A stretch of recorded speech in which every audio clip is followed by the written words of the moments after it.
नमस्कार, स्वागत है आपका इंसाइड झारखंड न्यूज के इस बुलेटिन में। मैं हूं हिम्मत और खबरों की शुरुआत करते हैं सरायकेला जिले से। सरायकेला जिले के आदित्यपुर थाना अंतर्गत बड़ा गम्हरिया के विजयनगर में हुई भीषण चोरी के मामले का पुलिस ने 24 घंटे के भीतर उद्भेदन कर अपराधियों को गिरफ्तार करने में सफलता पाई है। पुलिस ने गिरफ्तार किए गए अपराधी के पास से करीब 6.5 लाख रुपए नगद बरामद किए हैं।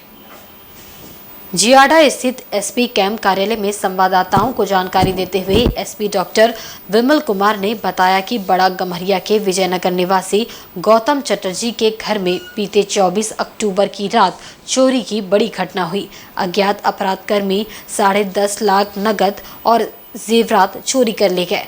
गौतम चटर्जी के बयान पर अज्ञात के विरुद्ध मामला दर्ज कर पुलिस ने उसका अनुसंधान आरंभ किया। एसपी के निर्देश पर आदित्यपुर थाना प्रभारी के नेतृत्व में एक टीम गठित की गई।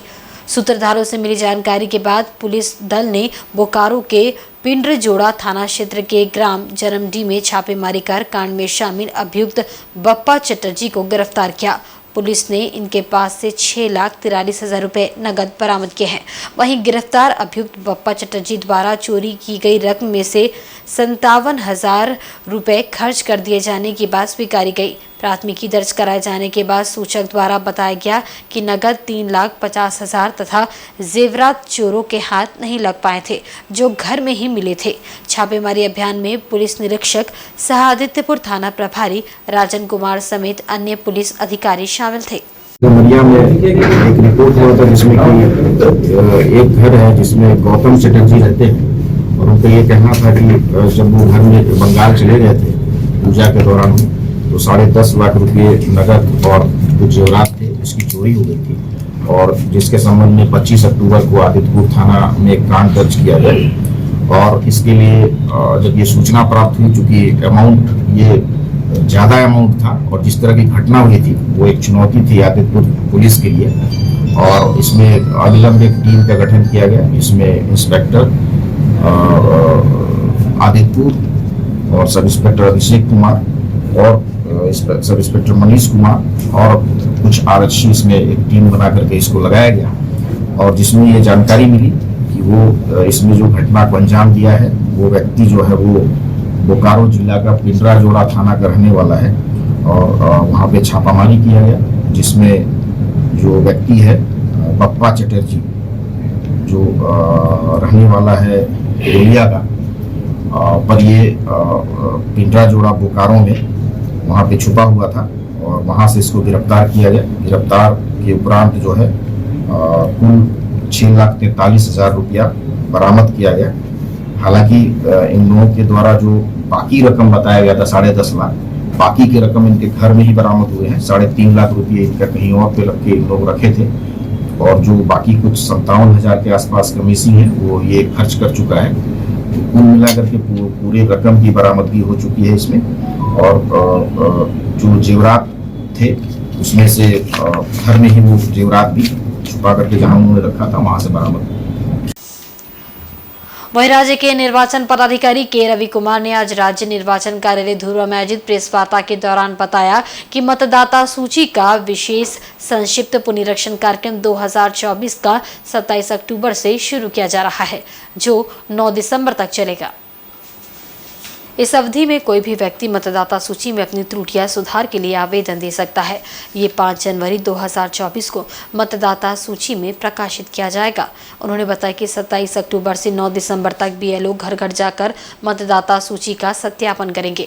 उन्होंने लोगों से अपील करते हुए कहा कि बीएलओ को इस कार्य में मदद करे और उनके साथ फोटो एवं सेल्फी लेकर सोशल मीडिया में अपलोड करे और उनका मनोबल बढ़ाए। बताते चले कि आगामी आम चुनावों को लेकर केंद्रीय चुनाव आयोग एवं राज्य चुनाव आयोग मतदाताओं के नाम व पता की त्रुटियों में सुधार के लिए विशेष अभियान चला रहा है, ताकि मतदान के समय उन्हें किसी तरह की परेशानी का सामना नहीं करना पड़े। 27 अक्टूबर का 11 बजे से 12 बजे तक फॉरवर्ड ऑफ माई बीएलओ करके एक स्पेशल कैंपेन किया जा रहा है। बीएलओ सभी बीएलओ बहुत महत्वपूर्ण काम कर रहा है। उनका मनोबल बढ़ाने के लिए सभी नागरिक, सभी पदाधिकारी, सभी राजनेता से अनुरोध है अपने अपने BLO बूथ में जाएं, अपने BLO के साथ में सेल्फी खिंचवा के आपका सोशल मीडिया हैंडल में डालें, ताकि उनका मनोबल बढ़ेगी, उनका कितना महत्वपूर्ण काम किया जा रहा है उसका एक वो भी महसूस करेंगे। इधर सरायकेला समेत जमशेदपुर क्षेत्र में दुर्गा पूजा विसर्जन के बाद नदियों में प्रदूषण का स्तर बढ़ गया है। नदियों में विसर्जन के बाद दुगुना कचरा निकल रहा है, जिससे जल स्तर प्रदूषित हो गया है। प्रदूषण नियंत्रण बोर्ड ने इसे गंभीरता से लिया है और 3 स्तर पर नदियों में व्याप्त प्रदूषण की जांच शुरू कर दी गई है। केंद्रीय प्रदूषण नियंत्रण बोर्ड से प्राप्त निर्देश के बाद झारखंड प्रदूषण नियंत्रण बोर्ड कोल्हान प्रक्षेत्र द्वारा सरायकेला और जमशेदपुर की 2 नदियां स्वर्णरेखा और खरकई नदी के जल की 3 स्तर में जांच शुरू कर दी गई है। इस संबंध में जानकारी देते हुए झारखंड प्रदूषण नियंत्रण बोर्ड के क्षेत्रीय पदाधिकारी जितेंद्र प्रसाद सिंह ने बताया कि केंद्रीय प्रदूषण बोर्ड से प्राप्त आदेश के अनुसार नदियों के पानी की सैंपलिंग विसर्जन से पहले की गई है। इसके बाद विसर्जन के दिन भी जल नमूना एकत्र किया गया है। वहीं विसर्जन के बाद स्वर्णरेखा और खरकई नदी के पानी की सैंपलिंग की जा रही है, ताकि पता चल सके कि पूजा अवधि के दौरान नदियों के जल की क्या स्थिति थी और पूजा के बाद वर्तमान में जल की क्या स्थिति है। बताते चले कि नगर निकायों को कृत्रिम विसर्जन तालाब बनाने के बोर्ड द्वारा निर्देश दिए गए थे। प्रदूषण नियंत्रण बोर्ड के क्षेत्रीय पदाधिकारी जितेंद्र सिंह ने इसकी जानकारी देते हुए बताया कि सभी नगर निगम और नगर निकायों को निर्देशित किया गया था कि वे अपने निकाय क्षेत्र में नदी एवं तालाब के आसपास कृत्रिम या वैकल्पिक विसर्जन घाट का निर्माण करें, जिसमें पूजा आदि की सामग्री को विसर्जित किया जाए, ताकि नदियों को प्रदूषित होने से बचाया जा सके।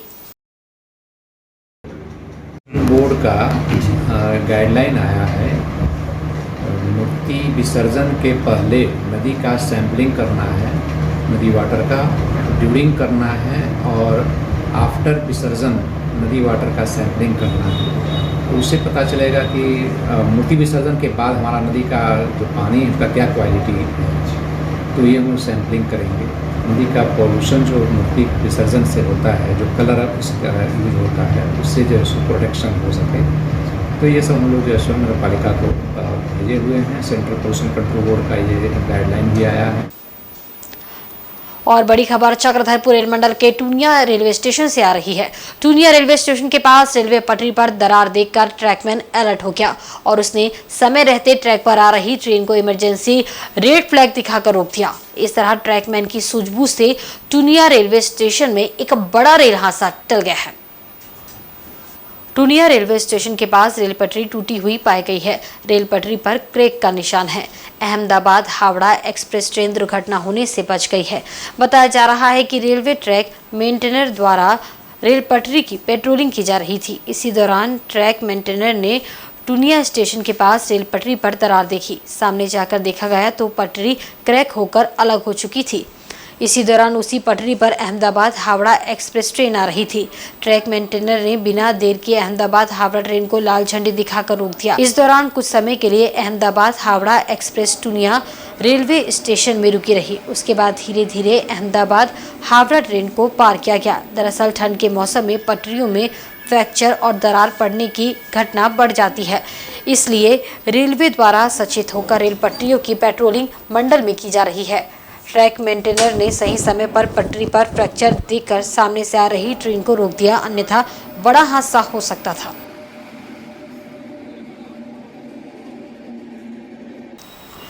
वहीं अब टमाटर के बाजार भाव पर नियंत्रण के बाद अब प्याज की महंगाई लोगों को रुलाने लगी है। प्याज एक ऐसी सब्जी है जो हर रसोई में मौजूद होती है, लेकिन प्याज की कीमतों में हुई अचानक वृद्धि से उपभोक्ता हतप्रभ है। प्याज ने रसोई का बजट बिगाड़ कर रख दिया है। प्याज के महंगा होने की वजह प्याज का सबसे बड़ा उत्पादक राज्य आंध्र में माल शॉर्टेज है। नया प्याज का आवक कम होने के कारण प्याज के दाम में उत्तरोत्तर बढ़ोतरी हो रही है। आंध्र, नासिक और यूपी के मंडी में ही प्याज 45 से 50 रुपए बिक रहा है। जमशेदपुर आते आते प्याज की कीमत में इजाफा हो रहा है। बाजार की बात करें तो प्याज बाजार में 55 से 60 रुपए प्रति किलो के भाव में बिक रहा है, जिससे घर का बजट ही गड़बड़ा गया है। हम बात करते हैं जमशेदपुर के पसूरी कृषि बाजार समिति मंडी की। यहाँ पुराने प्याज की कीमत 48 से 50 रुपए प्रति किलो है। नए प्याज की आवक कम होने के कारण 60 रुपए बिक रहा है। वहीं प्याज कारोबारी का कहना है कि आंध्रा और नासिक से ही प्याज का स्टॉक कम होने और नया प्याज की कम आवक के कारण प्याज के दाम में इजाफा हो गया। उनका कहना है कि प्याज का दाम और बढ़ने की संभावना जताई जा रही है। बढ़ रहा है, प्रतिदिन दाम बढ़ रहा है। अभी तो प्याज बिक रहा है 45 से 48 रुपये। नया प्याज का आवक कम है, इसके कारण प्याज में जो है थोड़ा सा तेजी है। प्याज नया अभी जो लोड होगा दाम आने से तो 55 से 60 पड़ेगा। अच्छा, अभी जो वहाँ बाजार स्थिति हो गया है नया बेंगलोर में जो आंध्रा से आता है उसका दाम हुआ पर वहीं पर ही बिकी है आपको 50 से लेकर 55 रुपया। पूना चाकन में बीज आपका जो अभी 45 से लेकर 50 रुपया है। माल शॉर्टेज माल नहीं है, माल कम है। नया का आवक नहीं है, नया का आपका उपज नहीं है, साल कम है। इस कारण प्याज बढ़ा। हाँ, इस कारण प्याज का दाम थोड़ा सा बढ़ा हुआ है। क्या लग रहा कोई है? अंदाज नहीं बता सकता। प्याज अगर शॉर्ट रहेगा देशावर में सभी जगह दाम हम लोग को तो जो नासिक में जैसा भाव खुलता है उस प्रकार बेचना पड़ता है। जिस प्रकार पार्टी का माल है जो पार्टी का वहाँ से आता है वो जैसा बोलता है वैसा बेचना हम लोग को। कहाँ हम लोग को तो बिक्री का कमीशन का काम है। नासिक से आता है, पूना से आता है, बेंगलोर से आता है, MP से आता है, प्याज सभी जगह से आता है। सबका रेट वही सभी आता है। अब प्याज सभी जगह दाम बढ़ा हुआ है हर देशावर में। वहीं खुदरा दुकानदार अजय का कहना है कि लोग पहले 1 किलो प्याज लेकर जाते थे, अभी आधा किलो या 1 पाव प्याज खरीद रहे हैं। सभी लोगों के घर का बजट गड़बड़ा गया है। नया प्याज 60, पुराना वाला 55। हाँ, मान लीजिए जिस पे दरकार है वो आधा किलो की जगह 1 पाव, 1 किलो का जगह आधा किलो, थोड़ा बहुत क्वान्टिटी कम करके लेकिन ले ही जा रहे हैं। दिल्ली में नया प्याज 50, अब पुराना वाला 48 47।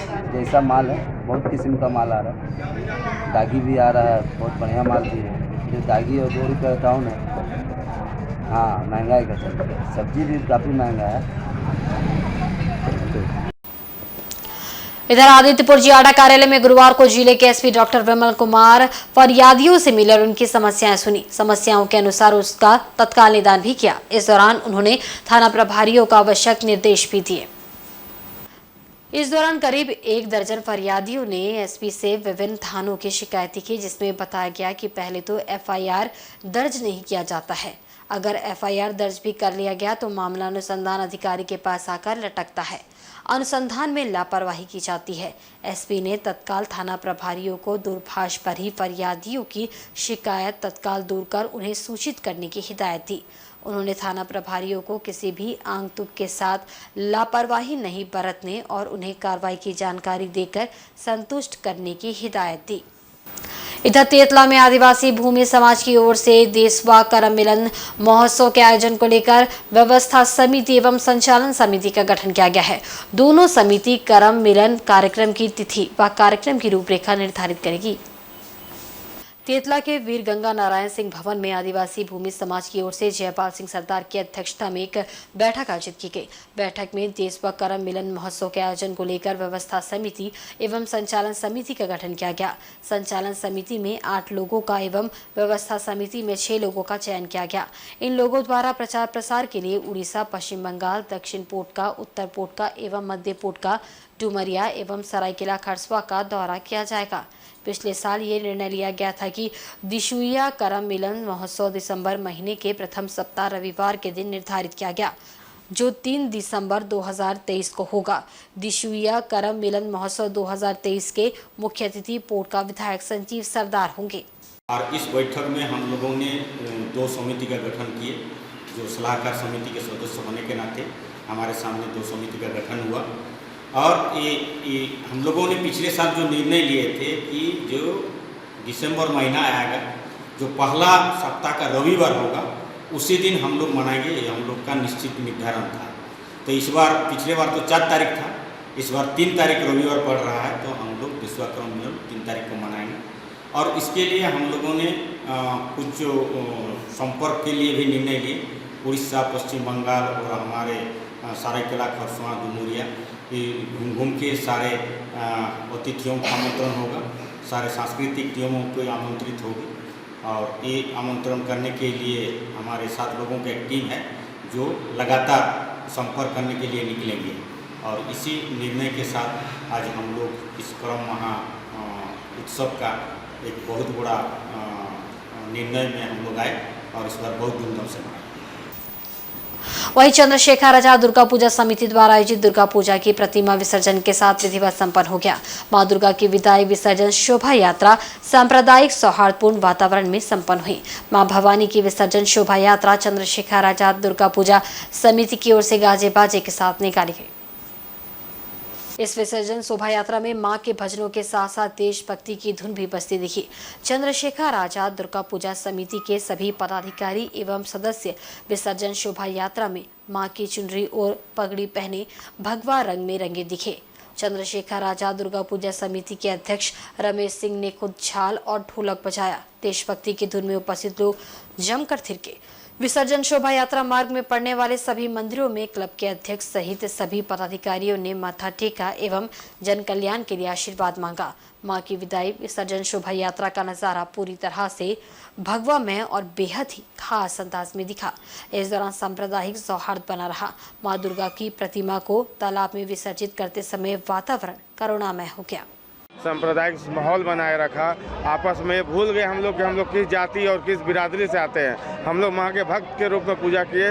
उसी तरह सालों भर हमारे झारखंड राज्य में हम लोग आपस में भाईचारे के साथ रहे। यही माँ से हम लोग मांगे। न माँ को माँ को विदाई देंगे और अगले बरस माँ को बुलाने के लिए आग्रह करेंगे। इसी सोच के साथ हम लोग माँ की विदाई में भी जाएंगे। हम लोग तो हर कार्यक्रम को मन से श्रद्धा से करते हैं। जब लोग शहर के लोग या सारे लोग जब पूछते हैं कि आज हम अपने पार्टी के विधायक नेता के से मिल जाएगा दुर्गा पूजा दशहरा का, उन्होंने कहा कि आपका आरती का भव्य रूप हमने देखा। इस तरह से जब लोगों का कंसेप्ट आता है तो हम लोग को उत्साह महसूस होता है कि चलो हम लोगों ने जो कार्य किया शहर के लोग समाज के लोग और धार्मिक लोग ने सराहा। हम लोगों ने अपने हिंदू सनातन को बचाने के लिए उसी थीम पर पूजा किया था। वो थीम हम लोग सक्सेस होते हुए नजर आए। आज की युवा यहाँ चर्चा का विषय रहा। यहाँ लगातार युवाओं का ये रहा, जय माता दी को नारे लगाते रहे, जय श्री राम के नारे लगाते रहे। सब माता का आशीर्वाद है। माँ और मुसाबनी में कैथोलिक मसीही परिवार 2 नवंबर को कब्रिस्तान में होने वाले कार्यक्रम को लेकर गुरुवार को साफ सफाई अभियान चलाया। इस दिन को ईसाई गुजरे लोगों की आत्मा की शांति के लिए विशेष प्रार्थना आयोजित करते हैं। मुसाबनी 2 नंबर स्थित ईसाई कब्रिस्तान में कैथोलिक कलीसिया परिवार ने 2 नवंबर को होने वाले कार्यक्रम को लेकर साफ सफाई अभियान चलाया। इस मौके पर पूर्वी मुसाबनी पंचायत मुखिया दुलाल महाली ने भी मजदूरों के साथ साफ सफाई में अपना योगदान दिया। कैथोलिक मसीही 2 नवंबर को परलोक सिधार चुके लोगों की आत्मा की शांति के लिए विशेष प्रार्थना करते हैं। इस दिन को मनाने के लिए दूर दराज से मृतक के परिवार के लोग पहुंचते हैं। इस दिन की तैयारी को लेकर कब्रिस्तान की साफ सफाई के साथ साथ रंग रोगन भी किया जाता है। मौके पर मुखिया दुलाल महाली ने कब्रिस्तान में लाइट लगाने की बात कही ताकि इन लोगों को सुविधा हो सके। और ये कब्रिस्तान बरसों पुराना है। यहाँ पर 2 नवंबर को ईसाई समुदाय का बहुत बड़ा फेस्टिवल लोगों का होता है, प्रे होता है। तो इसके उपलक्ष्य में लोग साफ सफाई कर रहे हैं। और उसी साफ सफाई में मैं अपना तरफ से मैं सौभाग्य मानता हूँ, मुझे कुछ मौका मिला है, मैं भी यहाँ साफ सफाई में सहयोग कर रहा हूँ। और आने वाला दिन में मैं यहाँ पर लाइट लगाना चाहता हूँ, लाइट लगाऊँगा ताकि यहाँ पर किसी तरह का कोई दिक्कत ना हो, सबको सुविधा हो। जो परिवार होता है हम लोग का, जो ये कैथोलिक जो कलीसिया का जो हम लोग परिवारों का, हम लोग मृत विश्वासी लोग का हम लोग पर्व मनाने वाला, जो मर गया अपने अपने परिवार का, उसके परिवार का जो शमशान ये में हम लोग जहाँ कब्र में हम लोग दफन करते हैं ना, उसका हम लोग सेवा करते हैं। एक बार साल में याद करते हैं वो लोग को याद करके हम लोग वो लोग के लिए प्रार्थना करते हैं। उस दिन दुआ मांगते हैं कि जहाँ कहीं भी उसका आत्मा रहे वो सही सलामत रहे, सकुशल रहे। और वक्त हो चला है एक बहुत ही छोटे से ब्रेक का। ब्रेक के बाद खबरें और भी आप देखते रहे इनसाइड झारखंड न्यूज़।